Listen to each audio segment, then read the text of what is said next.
All right. Well, thank you everyone for being here and watching and listening. And this is Andrew Grinbaum. And I will say, I don't really know much about him. He filled out a questionnaire. Someone reached out on his behalf to come on my podcast. And I'm really fascinated and I want to hear a little bit from him.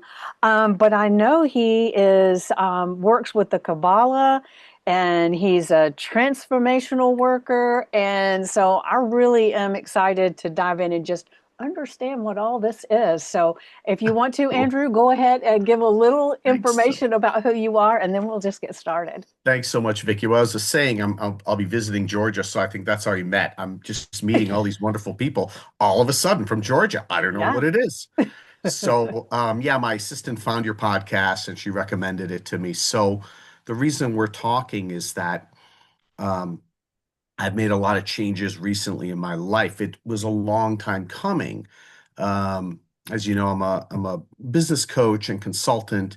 And I've worked in that field for over 30 years, but I kind of came out of the closet, so to speak, about being a spiritual person, Hmm. right? A spiritual business coach and using something I've been doing for over 30 years called the Kabbalah, which is an ancient mystical practice.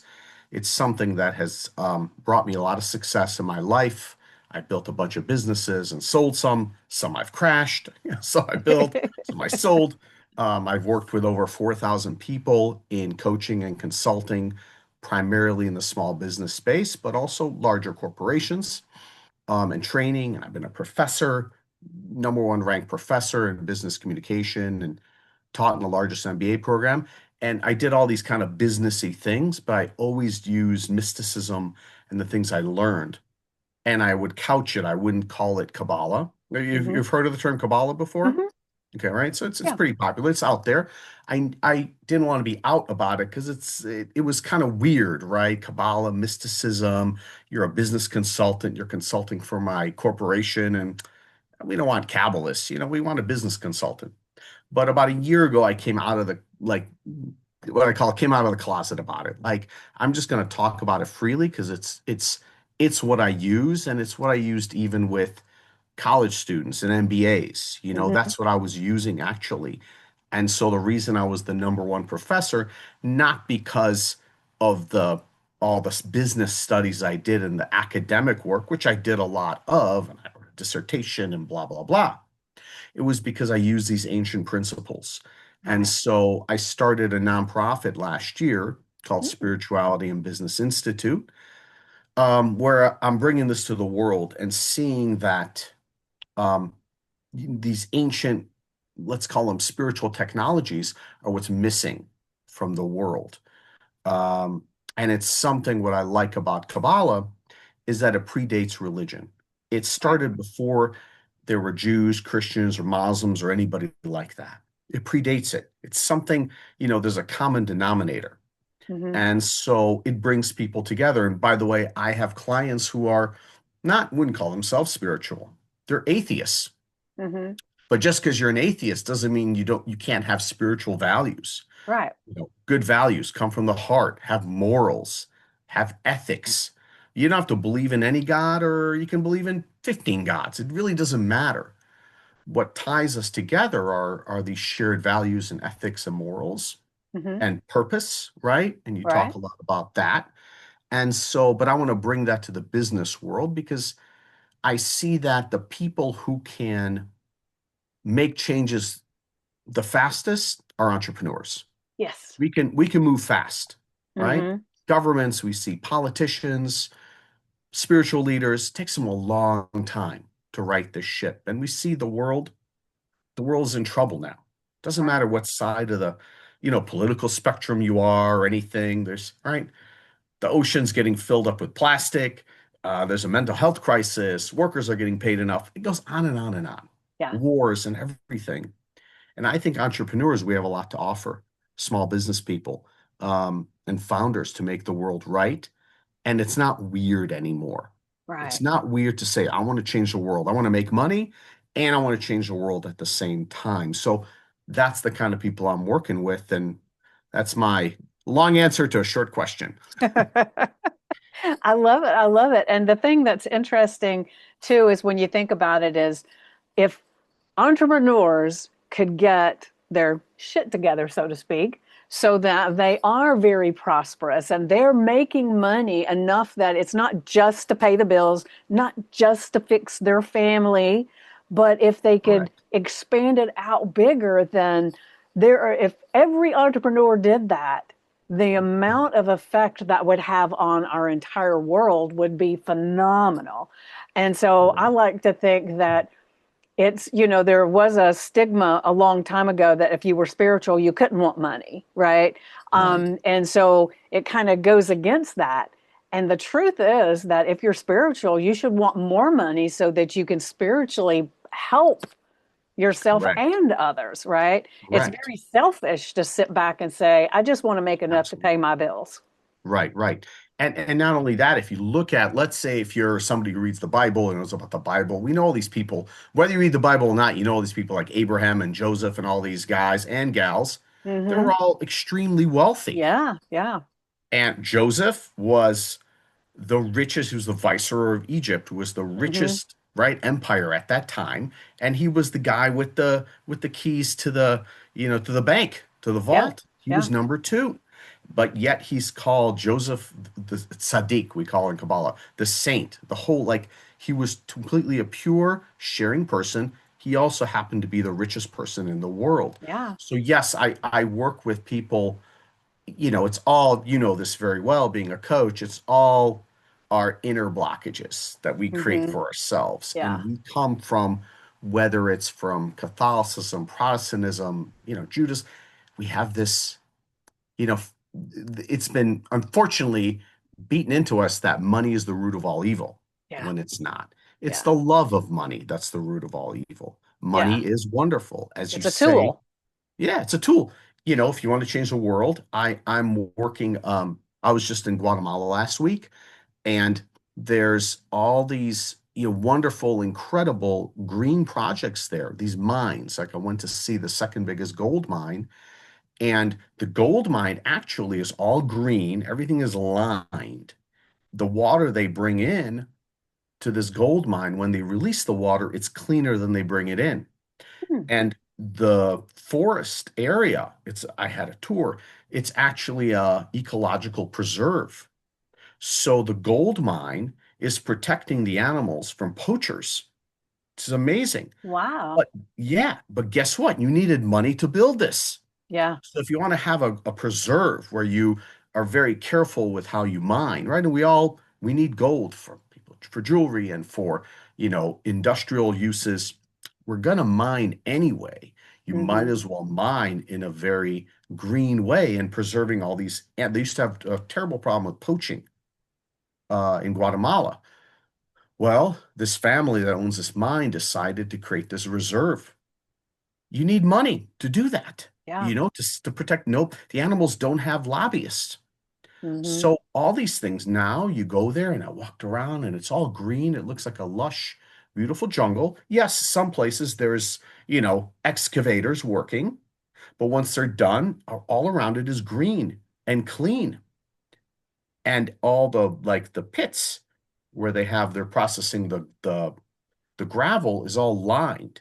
So Hmm. nothing goes out to them. So bottom line is you need money to change the Right. world. Yeah. You don't need Yeah. these things because we hear about these gold mines in Africa, different places where they're using mercury and destroying the environment. That's not, no matter where you are, again, politically or whether you're religious or not religious, we can all agree that putting mercury into the ground Not is a not good a good idea. thing. Yeah. But you need money. It's cheaper to just do it Yeah. a rotten way. Hmm. Or you can, that's when I was meeting all these wonderful entrepreneurs there, um, who are changing the world. I call them change agents, right? Hmm. And that's who I like working with, Right. is change agents who want to make, and these guys are making a lot of money. There's no problem with that because if you're already spiritually aligned, once you get through your internal blockages to make money, once you start making money, and it's going to be harder for you because you do want to change the world. There may be it's easier just to make money, go into finance or sell insurance or whatever. If you want to change the world, there may be some bigger roadblocks, but once you break those, the world is your oyster, Right. and you can really change the world. Yeah. One of the things I used to say all the time, and I still do, so I don't know why I say it that way, but anyway, it's that I want to leave the world better from being here. When I'm gone, I want it to be Vickie helped and did this. And that can't happen unless you're actively doing something to help the world. And No, right now, I'm in the small world, but my goal is to make it a bigger and bigger and bigger world that I can actually make an effect of. And at this present time, I don't know how far that's going to reach, but hmm, we shall see. shall But see.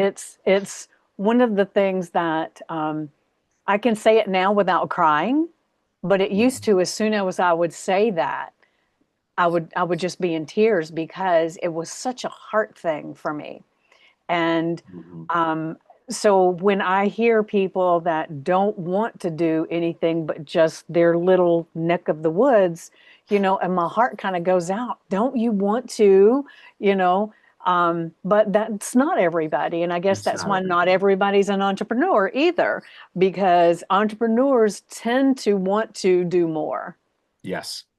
And one way, yes, and not everybody's meant to be. We can all be good stewards of the environment and good stewards of our friends and family.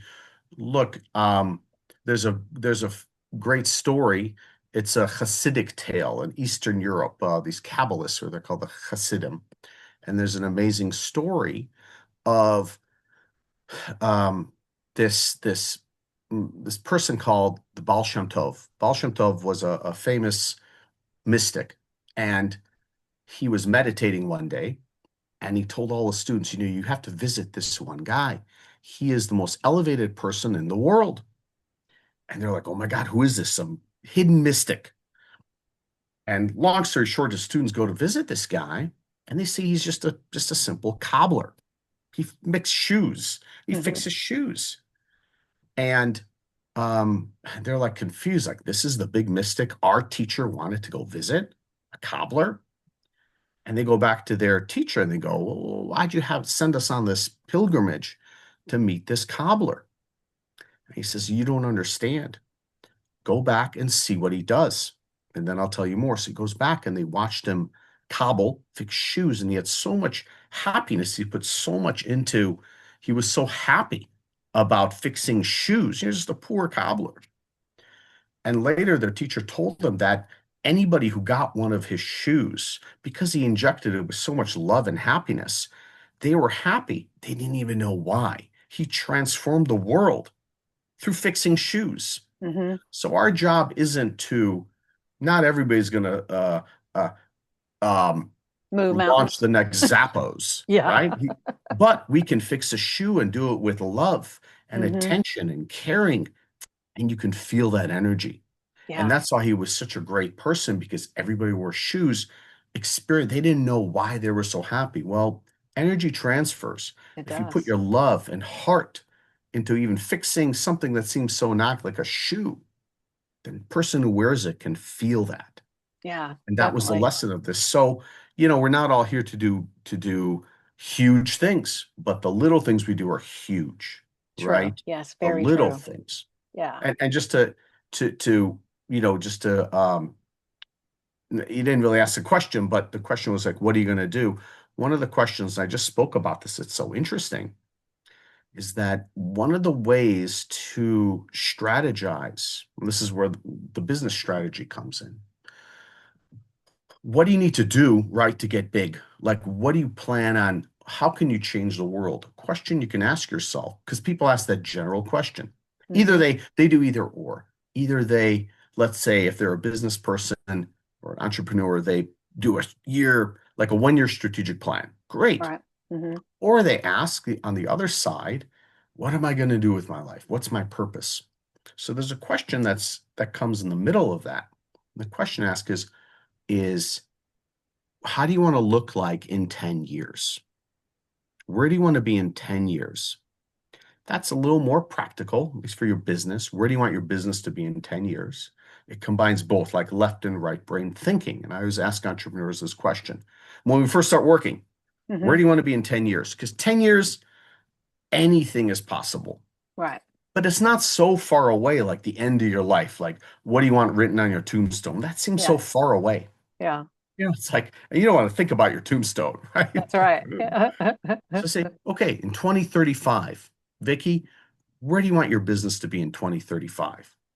That's a very practical question to ask. It's also not practical because anything is possible in 10 years. Right. If you want to have 15 million listeners to your podcast, it's possible. It's in the realm of possibility, Mm-hmm. right? Mm-hmm. And from that question, then, because anything is probable or possible in 10 years, then you work backwards. Okay, to get that thing in 10 years, to make that happen, let's say I want 15 million listeners a month of my podcast, let's say, right? Mm-hmm. Mm-hmm. Then to get that, what do you need to do to get there in 5 years? Where do you need to be in 5 years to get to that 10-year goal? And 5 years, where do you need to be in 3 years, and then 1 year, and so forth, right? So you reverse engineer it. Right. That's where my like business coaching comes into play. Mm-hmm. Anything is possible in 10 years. So then I go to people, great. This is your 10-year plan. You want to have, I don't know, 40 million in the bank and 15 million listeners. Great. Let's reverse engineer that. Then it Right. makes it a roadmap. Make Mm-hmm. sense? Yes, it does. Yeah. I do a similar thing. And so then I go back from there. And then I'm sure from what you're saying, you do is like, okay, if this is this and this and this and this, so what do you do today Yep. that puts you on that path? Because a lot of times people have either they don't have a vision for it or it's so um, undecisive. Yeah, or ethereal. It's like all over Yeah, the place. that Yeah, yeah. And then I it's go, like I there's no create a year action for plan. today. Yep. Yeah, A year yeah, plan and then quarterly plans and weekly. What do you do to make your quarterly plan manifest? That quarterly plan manifest the year and so on and so forth. yeah, And you make yeah, adjustments. yeah. This is where we coaches come into play. People don't have accountability without us, unfortunately, whether it's health coaching or life coaching or business coaching. Yeah. And They need what a they need a board member that's right. And what on I U like to Inc. say is that, when you're on a dark road and you got your headlights on, you can only see so many feet in front of you. And so we typically, as individuals, we only have that same vision too. We can't see. We might not see the bridges out up the road and everything, but a coach has got an aerial view, like a drone Correct. flying around looking all the time. Wait a minute, opportunities over here, go over here, bridges out over here, avoid that one. And Correct. that's what we do for them is help them know what's out there, the good, the bad, the ugly, all the stuff. And it makes a huge difference to have somebody in your pocket, so to speak, that's helping you. I mean, when you think about it, there's not a top athlete or a top Correct. financial uh, influencer that doesn't have some type of coach that's there helping them to see the things that they wouldn't see otherwise. Correct. Correct. Yeah. The Yeah. greatest, the greatest champions always have a team behind them that got them Mm-hmm. there, Yeah. coaches and Yeah. trainers and all that kind of stuff. And, what I find is that when you look at, and this whole notion of the self-made man or woman is a myth in America, there's always people who help that person, Right. always people. Mm-hmm. And so this burgeoning field of coaching is terrific, especially if you have experience. I would call it more mentoring, let's say at that point, right? But Right. especially if you've gone down a path and you've fallen a few times, you can help people so much Mm-hmm. because the best way, people think the best way, your mistakes are your best teachers. No, other people's mistakes are your best teachers. Very Okay. true. Very And I true. could tell you after 30, I made a lot of mistakes. So I'm worth a lot of money. The more, Yeah. right? You probably too. Like all the mistakes we've made, that's the gold. That's actually our gold mine Mm-hmm. to help people. And I encourage anybody who's can help anybody. Mentorship is so important today, Yeah. especially because, kids are so disconnected. We are so disconnected, Mm-hmm. right? We're all on our phones and we're all separated. Even the family dinner is disappearing, right? Or Mm-hmm. there used to be a time, you and I probably grew up, we had like one TV in the house, right? Maybe. Right. Mm-hmm. So even the TV was a place to, gather Yeah. and to figure out what are we going to watch today together. Mm-hmm. We'd argue about it and blah blah. But at least there was a community, Yeah. people together. Today, people are so apart that all these helpers are coming, people like us, um, to assist people in their growth, Yeah. So Yeah. You know, when I was growing up, every Sunday, my family, my extended family, my aunts, my uncles, my cousins, we all gathered at my grandmother's house mm, and had a big lunch. And of course, we called it dinner, being from the South. And but it was a big thing, and it happened every week. And you got to play with your cousins that you might not see yep, that often, but it was all family. And now you don't get those kinds of activities really typically unless it's like yeah, a family reunion or something. And let's be honest, those don't happen that much anymore anyway, they don't because happen. people move away, busy lives, and people can live in a house together and still never see each other. um, Correct. so the being able to connect with people is so valuable, so valuable. That's why having a conversation on Zoom, we're not in the same room, but we're still We're energetically connecting. we're connecting. We're Yeah. totally connecting. And yeah, because also in our country, especially the US is so big, people get jobs different places. It's so easy to lose touch. And some of my fondest memories, I was actually born in the USSR in Ukraine. Okay. Hmm. And I remember our family was in a little city. Then parts of my family moved to Budapest and Hungary, and we'd visit them when we were little. Every summer, we'd take time off and visit them, and you see all your cousins and your family, extended family. Hmm. That was gold. Hmm. But since then, what we've done a few times, because yes, I have family in Europe and Middle East and US all over the place. And we started this, and it was a great thing. We started this during lockdowns, is that we did Zoom reunions. Yeah. Nice. And those work, people are so happy to Hmm. get together. And I encourage, if anybody's listening to this, take the initiative, put together a Zoom family reunion. This Yeah. is not original to me. Other people are doing it, but it's something you can do once every 3 months, every six Yeah. months. Yeah. And, I'm sure all of us have cousins we haven't seen in a year or two or three. Yeah. It's one thing if you're in the same city. Sure. Even then, sometimes you don't. As you said, That's sometimes true. you can be in the Sometimes same the closer house. you are, the harder it is to get Yeah. together. Even homes, right? Homes used to be 800 square feet, Yeah. right? Everybody Yeah. was together and they hated each other. Ugh. But actually, they look back and they're like, Yeah. wow, those were fun times when I used to Yeah. fight with my brother and sister. Yeah. Those are the times I remember. And now people have these big homes and they're all separate and they're all Hmm. separate on their phone, right? Yeah. So Yeah. it's Well, do the ju- Zoom well, reunions are amazing. one of the things that's funny to me when I first moved into this house that I'm in, and it's been like 4 years ago, I don't even remember. But anyway, I thought there were no kids in the neighborhood. Mm, None, because I never saw them. Never. I never heard any children. Of course, that was during COVID and everything too, so that was part of it. But I remember the first time I went by a bus stop and there were a whole bunch of kids there, but there was still no sound.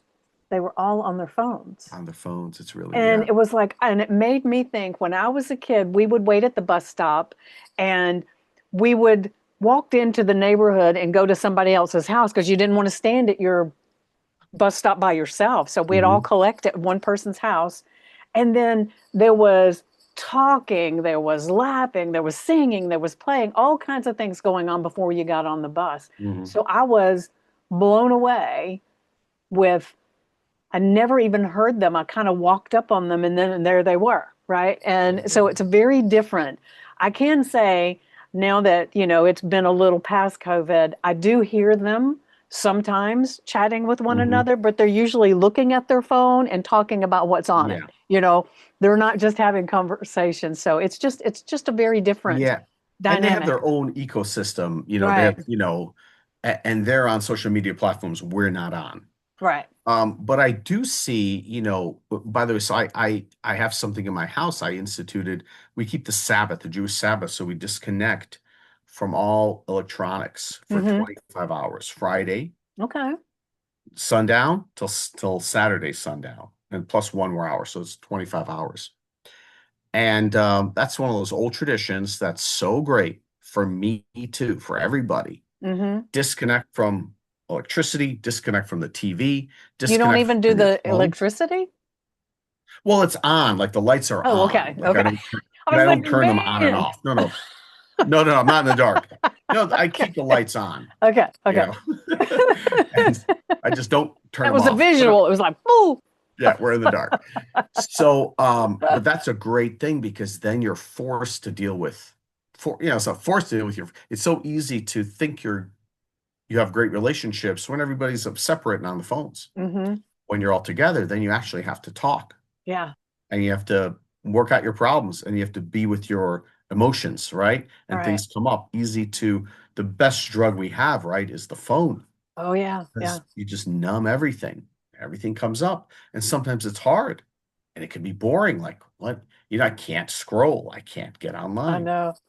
But it's one of the best things, and it's not just me who does it, but it's a wonderful thing actually to disconnect one So day you out do of that every week? every week, Okay. All every right. Saturday, Friday Yeah. night till Saturday night, the Sabbath. And Okay. it's amazing. Well, Man, I will say I have a little bit of a hard time when, we lose internet for a little while or we lose power and then suddenly it's like, well, I can read a book, I can yep. talk, what do I do? And it's like um the one of my I just recently went to a retreat. I have a friend who has a retreat center. You should check it out. It's in Tennessee, Hmm. and it is Wildwood's retreat, and they're Oh, off what do they do? grid. Yeah, they're Hmm. off grid. So when you get there, they've built a dome. They have like this platform area near the water, the Hmm. big creek where you can sit out there. They call it Otter Beach. Um, but they have some electricity in their dwelling, but the other places there's not Wow. electricity. You can get a power station to run like to plug your phones up for charging if you need to, Hmm. but you get there and when it gets dark, it's dark, That's right? it. And it's like, okay, I used my flashlight to read a little bit and then might as well just go ahead and go to bed. It's dark. And That's how it used to it be when was we went to camp. yeah, it was That was it it. was amazing because we hiked in nature. We did all these things, and her Hmm. whole thing, the reason she started this was she said that entrepreneurs, especially even business people, but entrepreneurs tend to be on all the time, Yep. and they need to disconnect for the creativity to flow in Totally. their lives. And so, her and her husband quit corporate jobs and everything Mhm. and sold everything and went to this property and they've been building on it and creating. So it's fascinating. I'll give you the information, That's but I'm fascinating. telling you, and she has a podcast too. Oh, that's great. And that's why, one of I mean, you see, I like reading books. I'm a Me big book too. nerd. But yes, it's very tempting, right? Especially with TV, especially the phone. It's very easy to have a book you want to read, and before you know it, you're on Facebook or Instagram, and time goes by like that. Yeah, yeah. What have I been doing? I'm watching these stupid stories and reels, I know. I right? know. We all do it. So the Sabbath is great for that. So I actually I recommend for all my clients to find time, what I call it focus time. Hmm. Find focus time. If it's not a whole day, that's hard. But find, let's say 3 times a week, 2 hours where you focus on you're thinking things through, Hmm. strategizing. Because, especially, and I have a lot of clients who are very, very successful. They come to me actually, they become very successful. They have 3 houses, 8 cars. They made it. They're pulling out $1 million a year or more. You think they made it? No, they have golden handcuffs on. Hmm. They're working Yeah. 80, 90 hours a week. Yeah. That's not success, Mm-mm. you know? So the first thing I do is I know you're already busy to figure out what's most important and strategically how to create a business that will, you know, um, serve you, not you serve the business, is you have to make time for yourself. Right. So, and it's very hard for them. I say just start with an hour twice a week. Start with an hour where you can think, where you disconnect. Like now, I put on my airplane mode. You Hmm. put on your airplane mode on your phone. You turn off your email. Email has been the worst thing for productivity. It's been shown already. There's a book called The World Without Email, Mm-hmm. and the data shows that email has destroyed our productivity. So I Mm. tell them, turn off your email. We work with um, notifications, and if we answer emails, we feel like we're doing our work. Right. Well, not if you're an entrepreneur, if you want to grow your business and not, work 80, 90 hours a week. So I tell them you have to turn all that off. You can grab I have notes. I said paper notes, Yeah. right there with a Me notebook too. and start planning out how you want, your week or your month or your 10 years to look like and what's missing, and have time to plan and Mm-hmm. have time to read maybe. And it's transformative. And it's the one thing I would say it is the beginning of people changing, especially if they own companies that are successful and are making good money, but they're stuck, right? They're stuck serving this company that they Right. built. It is the one thing, the first thing that helps them change and breathe, Right. take a step back. I don't teach them meditation, or although I know meditation, all the stuff. And no, that's the meditation, just to Right. disconnect, turn on airplane mode. Nothing's gonna, I tell people, unless you're an actual first responder, there's no email, there's no phone call that needs your attention right now. Right. Impossible. Unless, again, yes, if you're an emergency room worker, if you're a firefighter, sure, that's a real first responder. Otherwise, you're a contractor, or an accountant or whatever, a CPA. Client can wait. The kitchen that's not perfect, it's not the right color, won't be the right color in an hour, and you'll fix it then. Mm-hmm. So, but everybody's a first responder today. And really it was email that really created this mindset that we have to answer things right away. So Yeah. in fact, it's good. Maybe it's good to have, you're in the South, we're a little bit slower. Yeah. Slow down, take it easy. Molasses. That's Look at it. molasses. Well, People told me, don't, when you're going to Savannah, I'm going to visit Savannah, just, be patient there. They're not going to answer the phone right away. Take a little while. But that's how we should be more. We should be more like Yeah. Savannah, Yeah. not like, LA or Chicago or New York. I'm from New York. I lived 25 years there. We need to slow down. We know how to be fast. We Mm-hmm. need to slow down.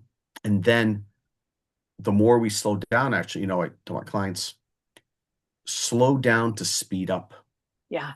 Definitely. Slow down, then you can actually, what it means is you can organize your life. You can Yeah. see the forest for the trees. Right. I So that's the actually, same thing in yeah. health coaching, life coaching, business coaching, everything. Right. I actually had a client, it's been a couple of years ago that um, as I was working with her, I was trying to get her to take some time to connect with herself, right? And she couldn't find any. Finally, it got to the point where my advice to her was I said, "Do you go to the bathroom?" She said, Hmm. "Yes." I said, "When you close the door, lock it."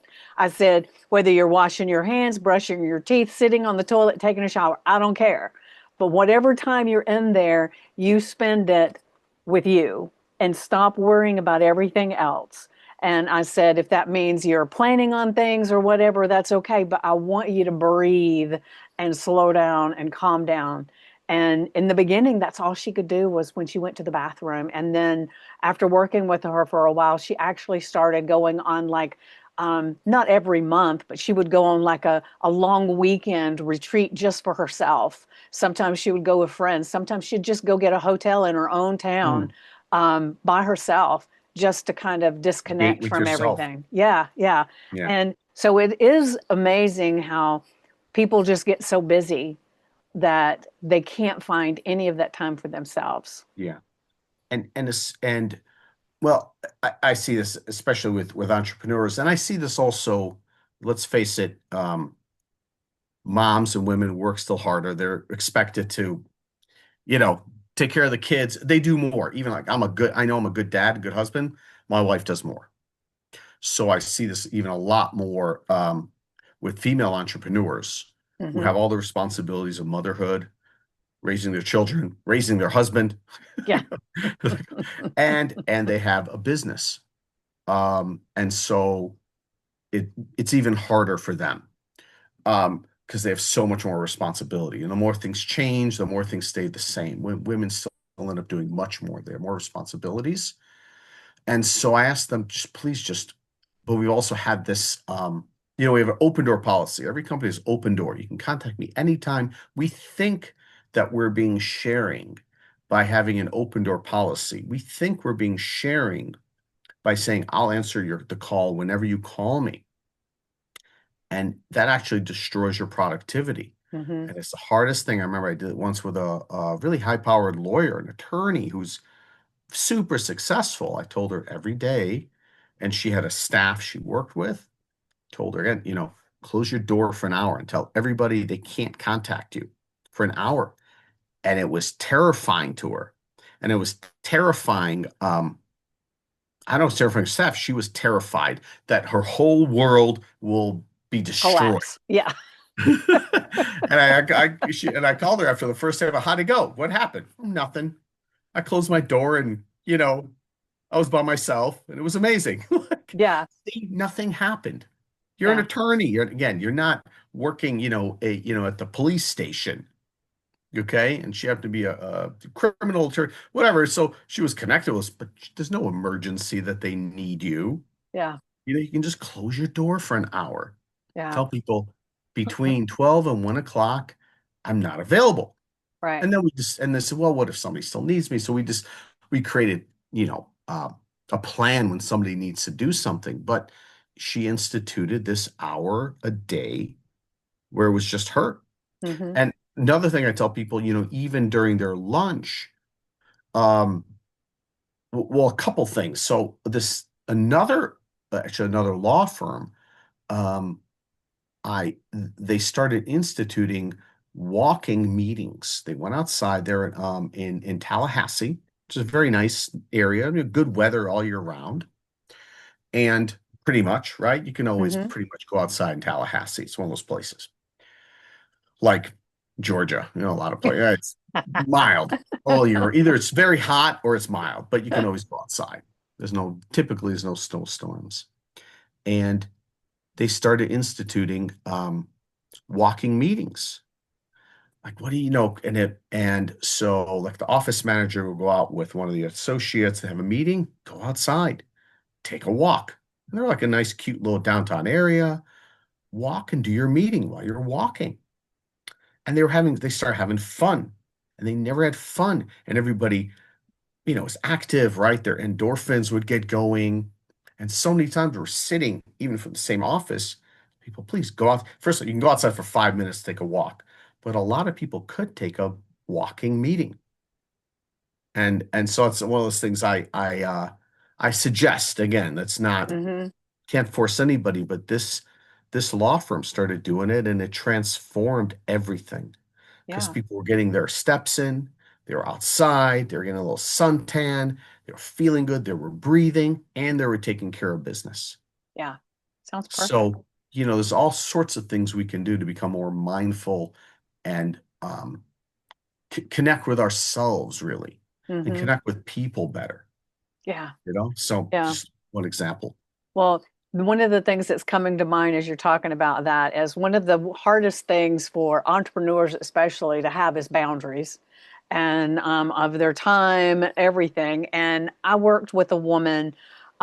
We were co-facilitating some stuff, and I was telling her, we had this workshop coming up and we were doing some planning and everything. And I said, well, I have time on Saturday evening after that. She said, no, no. She said, I don't do Saturdays or Sundays. That's family time. Mm-hmm. What? That was so foreign to me. You're an She said, entrepreneur. yeah. And she didn't do, like, she had this boundary, no Saturdays, no Sundays. And then at a certain time in the evening, she cut it off and it didn't matter what you needed. It happened the next day. And I was just in awe of how she stuck to that boundary. And she said, and this was what got me. She said, when I started my business, I wanted a business that gave me more freedoms. I did Mm-hmm. not want to get another 9 to 11 job Yep. because you never do a 9 to 5. And she said, so I didn't want to do that. And so I started this way. So I don't implement it all the time, but I do try to have those clearer boundaries now. And sometimes I'll step outside of those boundaries if I feel like it's going to benefit me. And Hmm. I wouldn't sit there and worry about the fact that I didn't do the thing. But it was mind blowing that that one thing made her have the business that she always wanted, exactly the way she wanted Hmm. it. And I thought, wow. Yeah, when entrepreneurs start businesses, right, we start a business because we love doing something, right? We're really good craftspeople at something.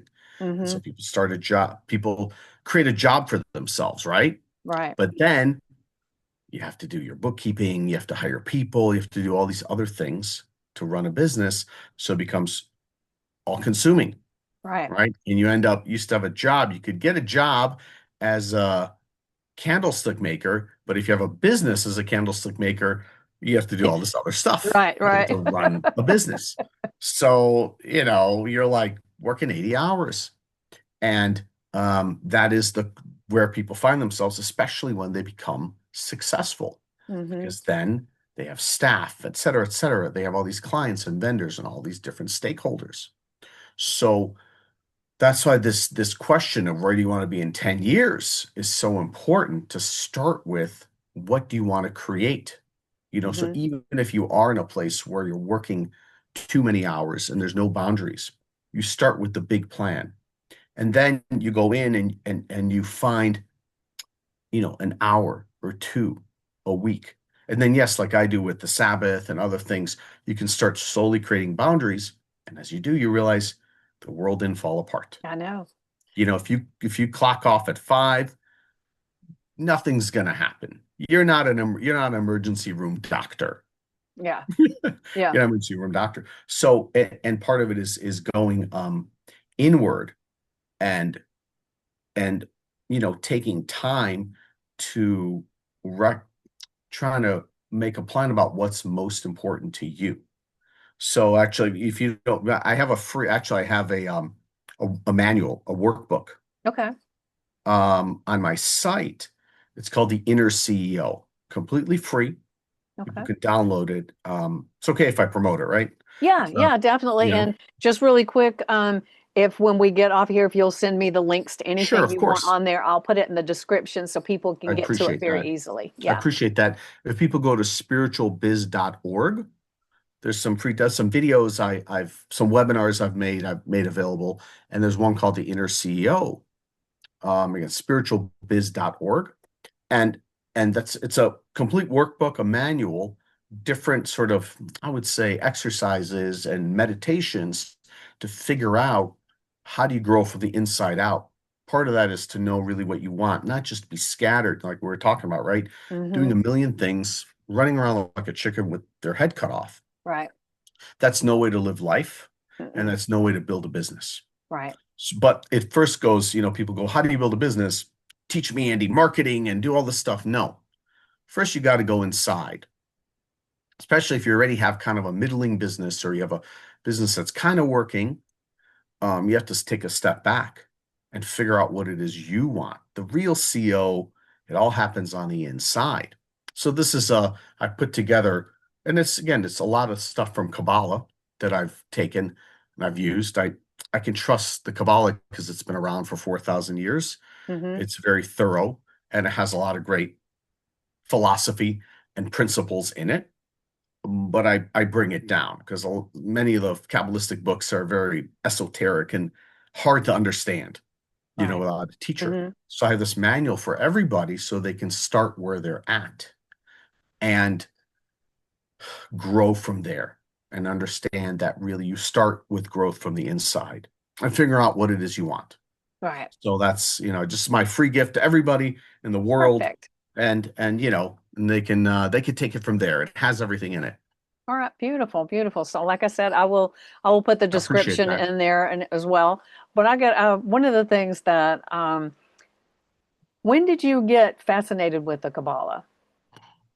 Um, Great question. S- Uh, you know, I went to like religious school growing up, and I always had Meaning, questions. Like Jew, I grew up Jewish. I would do like okay, Hebrew school, okay. and I would ask deep questions, and nobody had any answers. I Hmm. realized the teachers didn't know themselves. I always had questions, Yeah. and later in life too, in college and so forth, and then graduate school. The really deep questions about life, nobody had answers to. It was very frustrating. Um, and especially with, I left religion behind. I left, like my Jewish faith behind because I saw all these people don't know anything. These rabbis and group, they don't know anything. And when I found the Kabbalah, actually, I was 21 years old. I found a flyer on the street in New York City. It was a free class in Kabbalah. I went and so I was 21 years old. And I went to this class, and the first thing they said is, don't believe anything we say, and you can ask any question. I thought this was great because especially if you're religious or you grow up, or our parents were religious, but they sent me to a religious school, there's things you can't ask, right? Right, Not right. allowed. I Not allowed know. to ask that. You just believe because Yeah, it's written, yeah. Because we said so, kind of because thing. we said so, right? And I'm not that kind of guy. So I thought that was BS. Hmm. And he said, ask any question, so that was already, wow, that's great that there's actually a philosophy that asks you, or a spiritual path that allows you to ask any question, but there are also answers. And that's what I loved about it, is that you could ask questions, and through this 4,000 years of knowledge, there were answers to all these deep questions. Why am I here? Why was the universe created? What's my purpose in the world? All these deep questions that many of us have. It answered it. So I was hooked, and since then, that was over 30 years ago. I'm studying it with different teachers and reading the books and always working with people who know more than me in Kabbalah. And then, of course, with my love of business, I combined the two. And Hmm. again, I realized when I started this conversation that it it it adds a whole other layer Hmm. to my business consulting and coaching, this 4,000-year-old body of knowledge. But I found it was basically because nobody wanted to answer my questions. No, I couldn't even ask most places, what's the meaning of life? Right. Why? Why are we here? Why does suffering exist? Why am I depressed? What's the, Nobody can answer those questions, Yeah. and it was the one place where I could ask those questions and I got great answers. Beautiful. So, I love that. Yeah. I was just kind of curious. I'm familiar with the Kabbalah, but as far as knowing what's in there, couldn't tell you. yeah. So just really quick, what is your favorite book if somebody's thinking that they would kind of like to dive in a little bit and just explore it some? Is there a Yeah, favorite book for like maybe a beginner that might be sure. There's a recommendation? there's a book you can get on Amazon called The Power of Kabbalah by Okay. Yehuda Berg. It's basically an intro course in a book. Hmm. Very easy to understand. Um, and it's the kind of book that actually I've given to CEOs. Again, I work with a lot of business owners, and they end up buying 30 copies for all their friends Hmm. because it's very, very practical. And what I like, the power of Kabbalah, I like about it, it's not about religion. You'll see, because again, it predates religion. Right. There's nothing religious about it. It's about understanding who we are, why we were created, why are we here.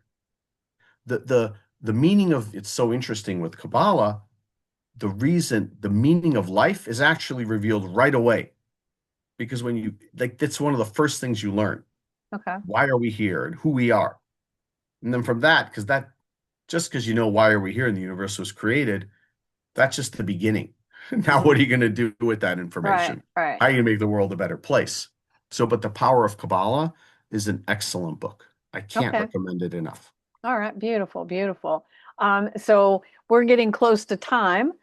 And so, as I said when we got started, I didn't have any specific questions to ask or Uh-huh. anything like that. So, Is there something before we got on the call that you really wanted to make sure that you expressed or you asked or said that we haven't touched on that you want to make sure you don't leave this um, recording without having Mhm. said it? Well, no, I think it was an incredible conversation we've had. I know we could talk for all Yeah, day, yeah, right? But I would say is that especially for people starting uh, um, starting businesses or already have started a business, right? Because that's where I play. I play in this entrepreneurial world. Very important to not to look for answers outside of yourself, but first look within all the issues, all of the challenges you have.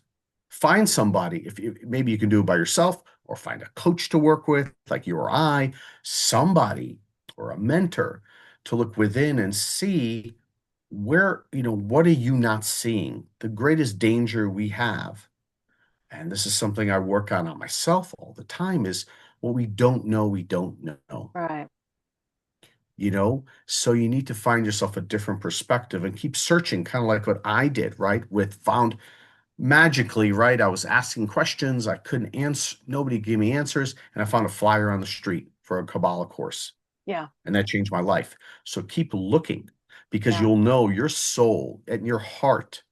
You'll know when you find it, right? But know it's an internal process, and that's really the key. I think that's what I want to leave your viewers with and your listeners is that always look within first right. and understand all your challenges, all your triggers, all your pain is there to teach you something and to grow from the inside out. Right. So hope that makes Beautiful. sense. It That's does. my It story, does. and And I'm you're sticking sticking to with. it. Well, I like to say, and it's not like I came up with this terminology, I've heard it before, but I definitely agree with it that our outer world is a symptom of whatever is going on inside. And Correct. so it's not the cause, that's the symptom. Yep. And so a lot of times people start wanting to put a band-aid on the symptom instead of going and finding the cause. Because let's face it, sometimes finding that cause can feel kind of, It's tough. Yeah. it can be tough. Yep. But I would tell everybody that's watching and listening that it is well worth the effort because it's just like if Absolutely. you've got a cut on your arm, you can just leave it alone and it might get infected. You could do all these things, but if you do something to take care of it and figure out, is there something stuck in there? What's going on? And then it'll heal. And you can Correct. have so much in your life if you allow yourself to explore this inner world. Exactly. Yeah. And Kabbalah is all about cause and effect. Yeah. Cause is always something within. Mm-hmm. And it's hard for us, right? So easy to blame the outside and look Mm-hmm. at the effect and go, that's the cause. Yeah. Unfortunately, when we get, let's say, in a relationship or something, right? Oh, that Yeah. woman was the problem. You That's divorce her, right. now you get married to another woman, and it's the Same same thing. stuff, Yeah. same shit. Same shit, different day. Exactly. Different woman or whatever it is, or a Yeah. job, whatever it is. Yeah. So, oh, unfortunately, I wish there was my teacher, Rabbi Berg, Philip Berg, he would say, if there was a pill I could take that would make me happy all the time, I would take it. Unfortunately, it doesn't exist. Yeah. Well, some Mhm. people would still procrastinate on taking it. So, Yeah, but if there's something, but there's no pill, yeah, there's nothing that's that true. can fix what you need to do from the inside. So, Yeah. that's the work. That's it. And that's That's it. beautiful. So thank you so much for being here today. It has Absolutely. been a great pleasure.